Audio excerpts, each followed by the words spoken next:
Opposition walks out of Parliament's session over July Charter issue. 234 billion US dollars siphoned from 2009 to 2023, says Prime Minister. Emergency measles vaccination drive for children begins on Sunday. Iran war could end in 2 or 3 weeks, says US President Donald Trump.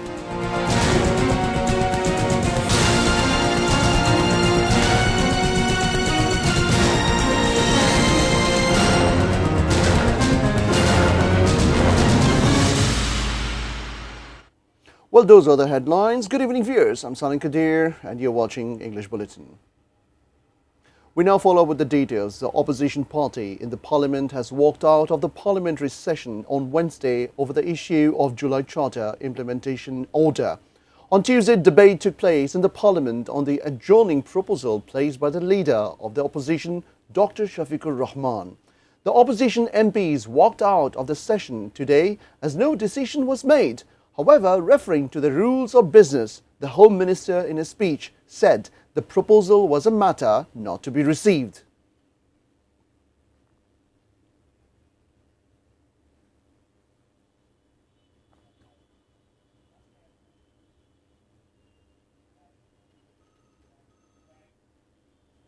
Prime Minister Tariq Rahman has told the parliament that an estimated 234 billion US dollar was siphoned out of Bangladesh between 2009 and 2023.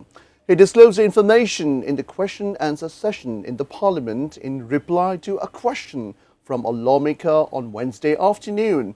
He said the siphoned money will be brought back anyhow.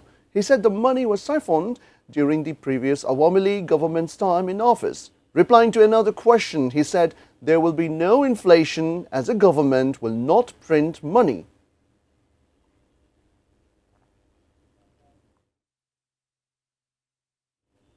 Prime Minister Tariq Rahman will launch program to excavate 2 canals in Junaida and Feni in the current month. Water Resources Minister Shahiduddin Chaudhry Anni discloses on Wednesday. Following a meeting at Prime Minister's office in the afternoon, Anni told journalists that the government's target is to excavate 20,000 canal. The target will be fulfilled through mitigation of different barriers. Chief Whip Nurul Islam Moni said a committee of 15 to 20 members will be formed soon to work on amending the constitution. Speaking after the third meeting of the Parliament House Committee in the Parliament today, Moni said the committee will include representatives from all parties, including the opposition. He added that the committee will be formed with attention to all opinions to ensure a proper amendment process.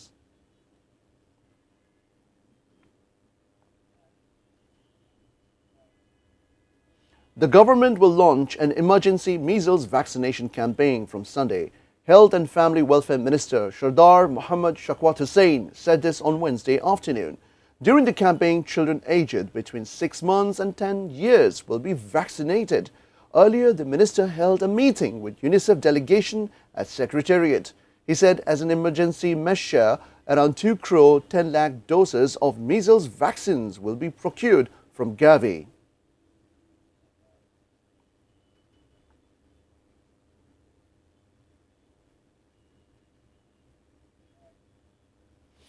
Bangladesh Bank Governor said most of the economic indicators except for the reserve are not in a good condition. On the other hand, Finance Minister said the government is under 3-pronged pressure.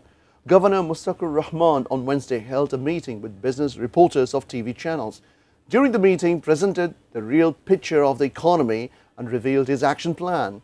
Meanwhile, after a meeting with NBR Chairman, Finance Minister Amir Khosru Mahmood Chaudhry told journalists that the government is under pressure with fragile economy, pressure to fulfill the election manifesto and the Middle East war.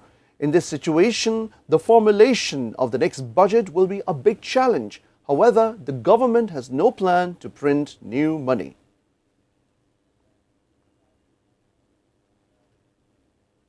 Guardians are divided regarding the melding online and offline classes at the educational institutions. However, the school authorities say it will not be so tough to implement the government decision. considering the exceptional situation. The government has taken a decision of conducting classes 6 days per week in a bid to realize the learning gap. Classes will be held 6 days a week, 3 days online and 3 days offline. The guardians are divided over the government decision.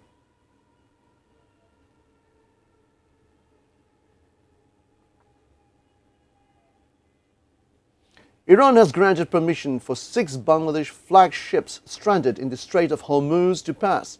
Iran's National Security Council has approved assistance for these vessels. Iran's ambassador to Bangladesh, Jalil Rahimi Jahanabadi, disclosed this at a press conference at Iranian embassy in Dhaka on Wednesday morning. The ambassador added that Iran requested Bangladesh government to provide detailed specifications of the ships, mentioning that the people of Bangladesh are against the US aggression on Iran. The ambassador said Tehran expects at least one statement from Bangladesh condemning USA and Israel.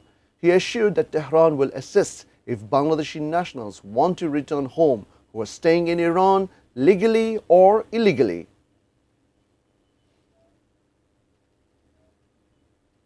We now begin with news on Iran war.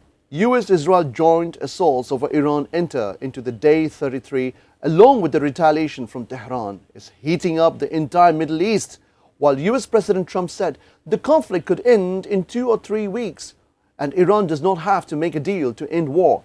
Trump's comments came as Iranian Foreign Affairs Minister Abbas Araghchi told media he has no faith in talks with Washington.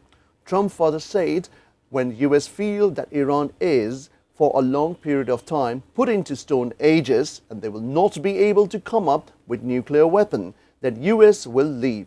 Meanwhile, US-Israeli attacks continue across Iran, targeting industrial and civilian sites, including pharmaceutical facilities and steel plants in Isfahan and Farrukhshahar. Besides, Qatar claimed missiles launched from Iran hit oil tanker in its territorial waters.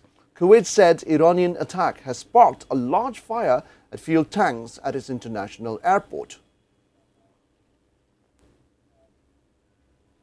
A Bangladeshi expatriate has been killed by falling debris after the UAE intercepted a drone in Fujairah near Strait of Hormuz. Citing Dubai-based official Warm News Agency report, media reported that UAE's air defense intercepted the drone on Wednesday, resulting in shrapnel falling onto the farm in the Al Rifa area of Fujairah. At that time, the casualties were caused by shrapnel falling as the deceased was working in the farm. However, the Emirates has yet to announce his name or details.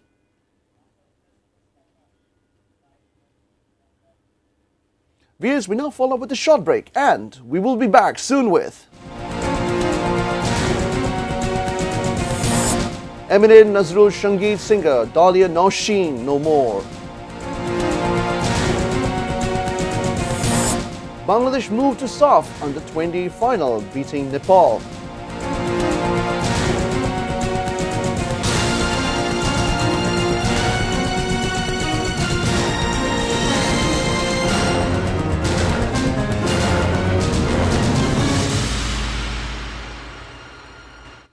Welcome back, you're watching ATN News. This is English Bulletin.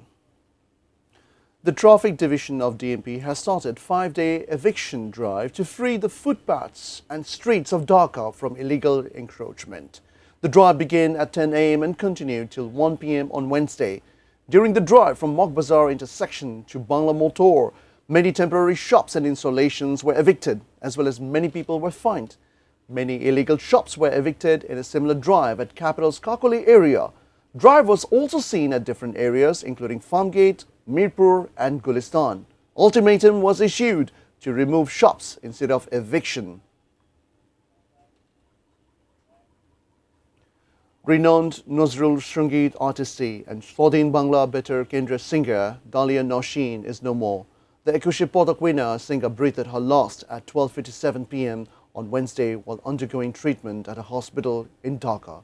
She was only 71. She had been unwell, frequently moving between hospital and home, and had been battling cancer. As her condition deteriorated, she was admitted to a private hospital in Dhaka on March 27, where she breathed her last. During the Liberation War in 1971, she joined the ATN Bangla Better Kendra as one of the youngest artistes contributing to the cultural resistance movement through music. In recognition of her contributions to the arts, she was awarded the Ekwashi Padak in 2020 and the Nazrul Padak in 2022. A total of 9 people have been killed in a separate incidents of road crash in 5 districts on Wednesday. 2 auto rickshaw drivers were killed at Baropara area in Daudkandi upazila of Kumilla as a car hit a CNG-run auto rickshaw on Dhaka Chattogram highway on Wednesday dawn. 2 others were killed as a lorry rammed them at Nimsa Bazaar area on the Dhaka Chattogram highway. 5 others were injured during the time. A 9th grader student was killed as a lorry hit him in Chandina area of Kumilla. In Jinaida town, an old aged person was killed as a van hit him. An auto rickshaw driver was killed in Dhaka's Dhamrai as a truck hits him. 2 others were killed in separate road crashes in Maimansingh's Fulpur and Bamundi of Noshin.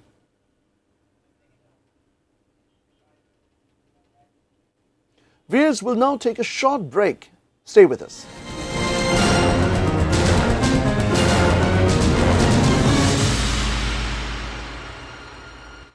Welcome back. You're watching English Bulletin, and now we begin with news around the world.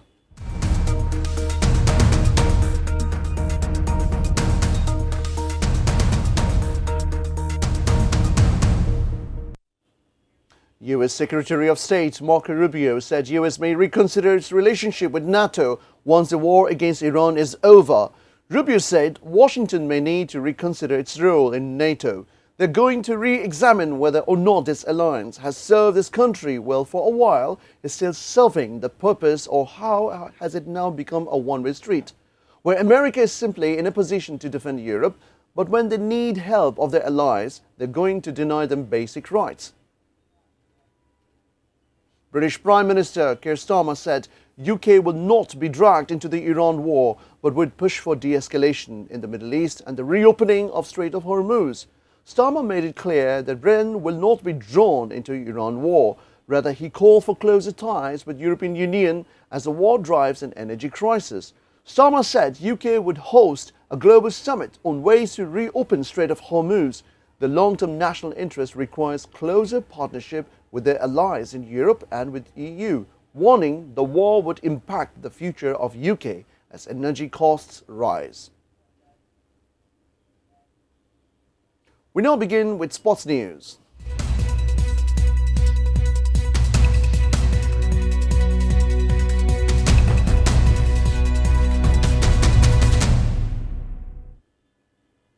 Bangladesh sealed a 1-0 win over Nepal to book a place in the final, with Mohammad Manik's 11th minute goal proving to be a winner.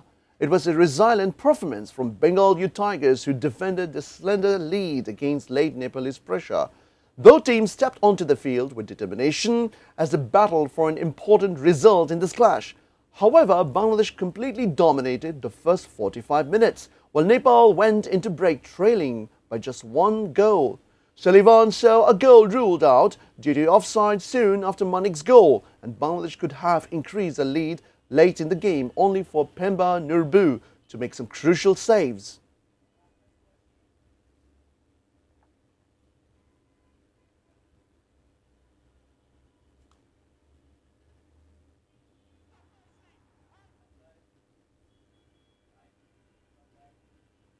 Well, before ending the bulletin, we have top stories once again. Opposition walks out of Parliament session over July charter issue. 234 billion US dollars siphoned from 2009 to 2023, says Prime Minister. Energy missiles vaccination drive for children begins Sunday. Iran war could end in 2 or 3 weeks, says US President Donald Trump. Eminem Nazrul Sangeet singer Dalia Noshin no more.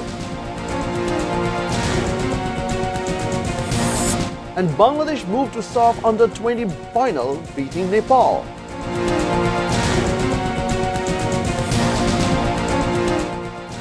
Well, that's all from the newsroom for the moment. Thank you for being with us. Until then, see you soon.